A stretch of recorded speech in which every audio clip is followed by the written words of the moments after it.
Good morning or good afternoon, wherever you are in the world. Welcome back to Send Searchlights.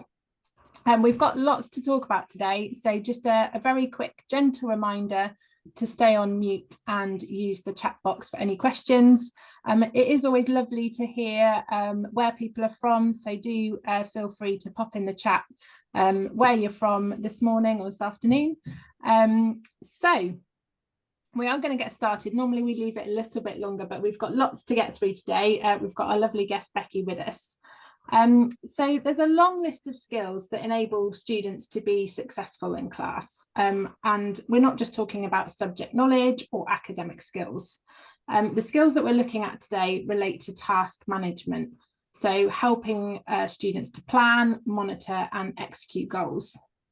Now, these executive functions, which include a recall of previous learning, self-monitoring, task initiation, and many others, all happen automatically. They're often happening simultaneously, and also against a backdrop of a very busy learning environment. So it's quite a challenge, especially when you understand that learners are not born with these skills, they do develop. And now Becky Hawes, a longtime friend of GL, has recently released a new book and very kindly joined us today to dig a little bit deeper into what is an underrepresented topic in schools.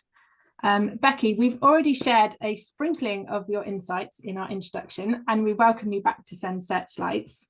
And we will get started with our first question. In your new book, you talk about demystifying executive functions, and that's the book's title, by the way. What do you think are some of the biggest misconceptions schools have about these skills, and why are they so important for learning? A huge good morning to everyone, or good afternoon, depending on where you are. And Polly and Debbie, thank you again for having me. I always enjoy these. So in any classroom, we are asking our children to do stuff, and that's regardless of their age or stage. And that can be anything from following a simple instruction all the way through to preparing and delivering a presentation on a previously learnt topic. And what I find is where we struggle with executive functioning is it's not so much around misconceptions, but more about assumptions that we have about our children.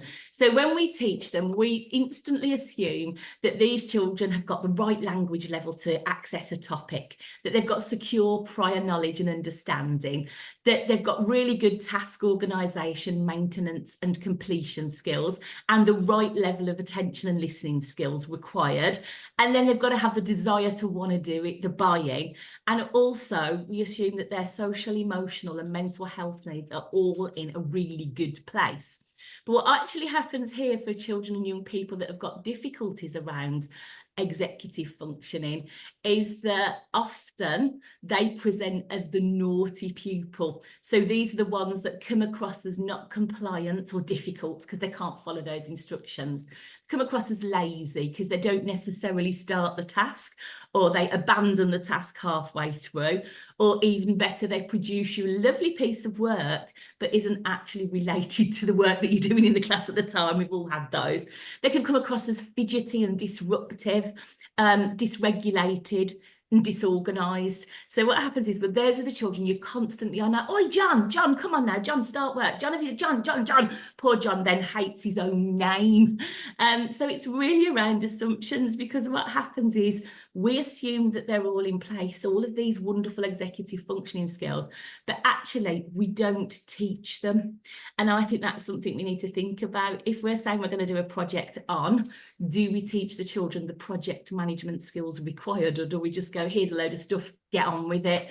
So I think it's about not having those assumptions and not assuming that children come to the table with those skills, and actually teaching them in a really discreet way. Amazing. Thank you, Becky. Yeah, it's really important, isn't it? Like, you realise just how much is going on at one time. And like you say, we've got to teach it and not expect it. Yeah. But Debbie, I'll hand over to you. I think you're on the next question. Yeah. Thanks, Polly. Becky, in your book, you dedicate several chapters to 8 skills associated with executive functions: self-monitoring, planning and prioritization, task initiation, organisation, impulse control, emotional control, flexible thinking and working memory. You also talk about the importance of reframing perception, looking past the service behaviours or symptoms to understand and address the cause, so to speak. Can you share some of the key classroom indicators that a child might be struggling with executive functions? Let's focus maybe on working memory. Okay, yeah, so as you said, Debbie, each part of the book's got a section dedicated to one of those areas, and working memory for me is a massive one, especially as I've reached that age where I get upstairs to go and fetch something and I get up there and think, I wonder what I'm doing here, and I have to go all the way back down and start again. I'm sure it happens to the best of us. But in terms of working memory, I think it's one where we get those children that are underperforming against what could be their potential, and we can't quite put our finger on why that actually is. So they present as having the capacity to learn, the language is there, the buy-in's there, but for some reason you're scratching your head thinking, why are you just not getting this? So I'm always in the classroom observing children as part of my advisory role. It's wonderful because you get to hone in on just one pupil in loads of detail, which is impossible if you're teaching a big class. But I'm looking out for children that are really sort of sociable, but when they play games such as strategy games, they can't make any progress in those games, and the games fall apart because they just can't hold the information in their mind. They're perhaps more reserved in our group activities and avoid questions, especially direct questions, because those are times when we've got to hold information in mind, process it, do something with it, and give a response. So those children actually aren't being withdrawn or aren't being reserved. They're just fighting to hold the information in their head, so they can't actually participate as well. These are children that might appear not to be paying attention, so they look like they're all over the place, fidgeting, whatever, but actually, again, holding my attention on what you're saying means I can't hold the thought I've got right now, or I can't follow the thought through to the end. You get a lot of task abandonment with these children, especially in mental maths. So you'll have like a difficult question, like 27 times 12. So that child might need to do 27 times 10, 27 times 2, hold those answers, put them all together and give you, but they can't actually, they'll do 27 times 10 and stop because that's as far as I can get. Often difficulties with place keeping within a multi-step task. So they get part of the way through, then they're completely lost. They can also appear easily distracted, again, because they're holding on to that information, so can't do the things that the rest of the class are doing at the same speed. Just forgetful in general, and also children that become easily overloaded and end up feeling dysregulated and overwhelmed as a result. So, you know, you can kind of see as adults, if you're in one of those meetings that lets them, it's a bit boring, and you kind of get to the point of, oh, and then the person's talking at you and you reach a point where you can't take any more in. So you start thinking about unicorns and mermaids. It's those children that we're looking out for. So I often am looking to kind of go, okay, I can't quite explain what's going on here with you. And we tend to find really easily that if you put a good working memory support in, which maybe we'll come to later, those are the children that it suddenly clicks for and they zoom ahead really quickly. Thank you, Becky. Yeah, it's a reminder, isn't it, that that learners are using their working memory all the time in a classroom. We're trying to retain that important information while they work in the face of distractions from noisy classmates and busy environments. And I know, like you sort of said yourself, like you go upstairs and you can't remember what you're looking for. Like I know at home, like if my husband's talking to me, my daughter's talking to me, I'm trying to get on with my work, it gets too much and you can't focus on anything. So it does happen to us all, so it's really important that we get it right for the children. I think you sort of touched on this very slightly, but once we've identified that a learner may have working memory difficulties, what are some of those most effective strategies that you've seen schools use to support children on a day-to-day basis? Yeah, I think where I've seen two sorts of things with this, it's not necessarily about having a really big, expensive intervention with this one. It's identifying your children because you know them well. So you start to see where the holes are. And I think with this, what my schools do really well is they're not after a magic silver bullet that's going to fix everything, because they recognise that you can't actually increase someone's memory. It is what it is. But what they do well is teach that young person strategies that they can deploy independently, and really good supportive resources are in place. So they develop a toolkit, which I think is brilliant. So in this toolkit, it's at a universal level in the classroom, in a vital for some but valuable for all sense. So there'll be some really good visual supports in there, maybe a task timeline that shows what to do and in what order. So you haven't got to hold the task. So then that bit of your brain's freed up, if you like.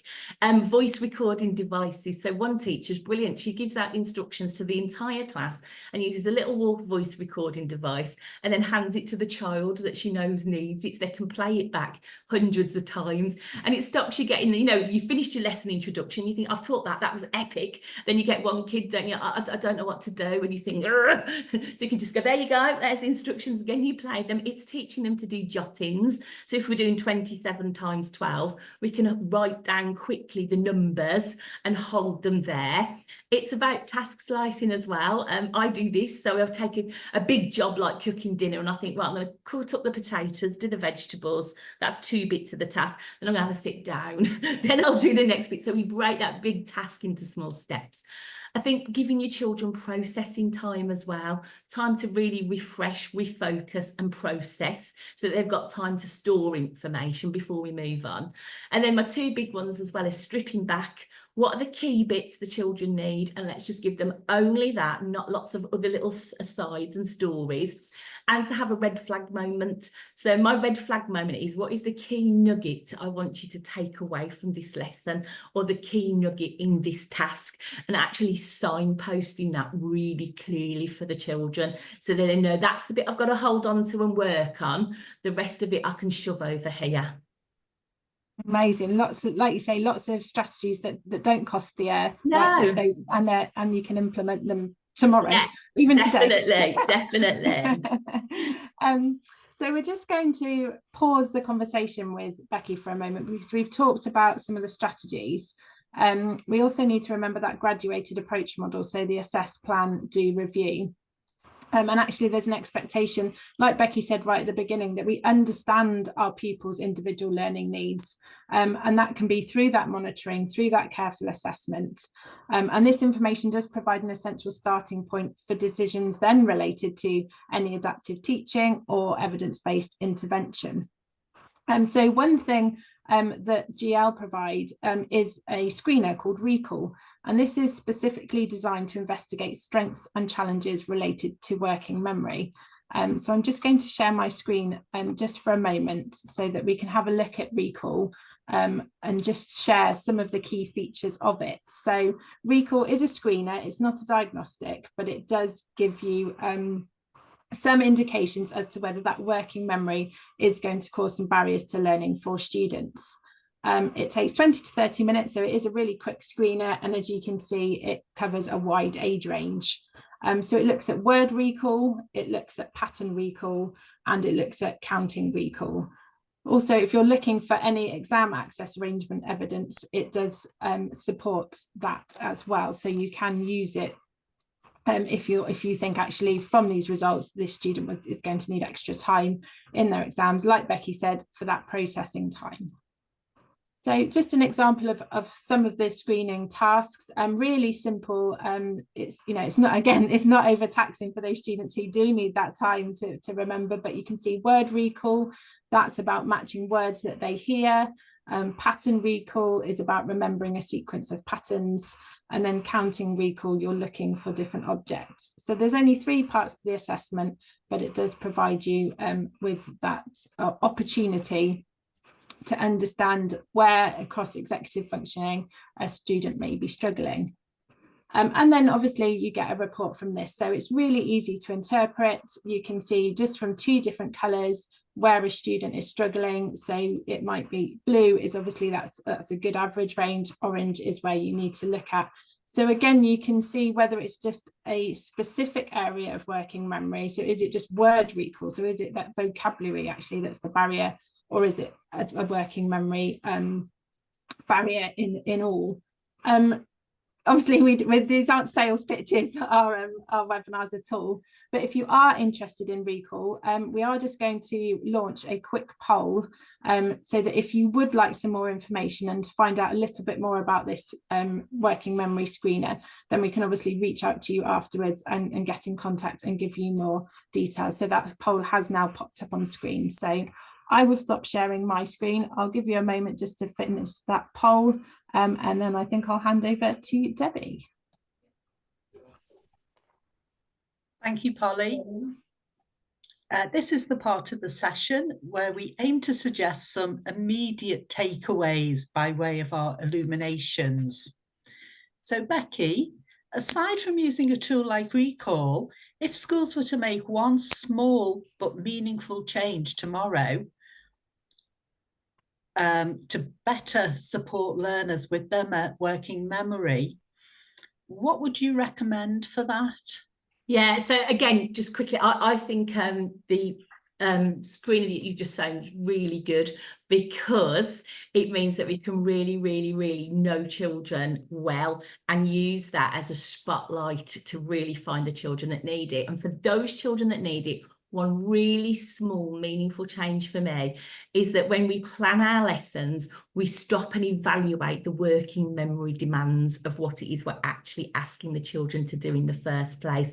So normally we sort of work out, okay, what's the content? How are we going to present that? But actually we need to add a third question as to what actually is the demand we're making on the child's working memory in this lesson, and how are we going to support that effectively with all the things that I suggested in the previous answer.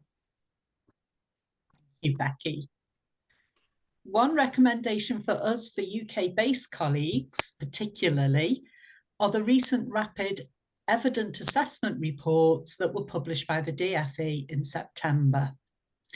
These documents examine different approaches and tools that can be used to identify and support learners with SEND. The document linked included a dedicated section on executive function and recommends some of the instructional approaches that can be adopted. So we've got a link here to cross-cutting themes in identifying, supporting and collaborating for children and young people with SEND, a rapid evidence review. So you might like to have a look at that. And I will now pass you back to Polly. Thank you, Debbie. Yeah, I've just popped a link to that document into the chat. So if anybody is interested, you can click onto it there. We are so grateful to have been joined by Becky today. It's always a joy to have her on our webinars, and we've learned so many of practical tips and tricks that she has included within her book, that Demystifying Executive Functions. So something else that you might want to do is grab yourself a copy of that book as well. The inclusion of detailed toolkits full of strategies organised by each of those 8 executive function skills. So we've obviously just touched on working memory today, does make it a valuable resource for teachers looking to adapt their environment and their practice support all learners. So as I said, highly recommend adding that one to your basket. Finally, we do look forward to seeing you all again for our next episode of SEND Searchlights on the 9th of December, when we respond to your feedback and introduce the first of our case study sessions, where we take anonymised assessment data, investigate what that information shows about the learners, and what key questions practitioners might ask when deciding on next steps. So thank you so much to Becky. Thank you so much to you all for joining us. And when you finish the webinar today, a short survey will pop up on screen. So please do fill that in, as we do like to get your feedback for our future sessions. But once again, thank you to everybody. Have a great rest of the day or evening where you are in the world. Thank you a lot. Thank you. Bye. Thank you very much. Bye. Bye.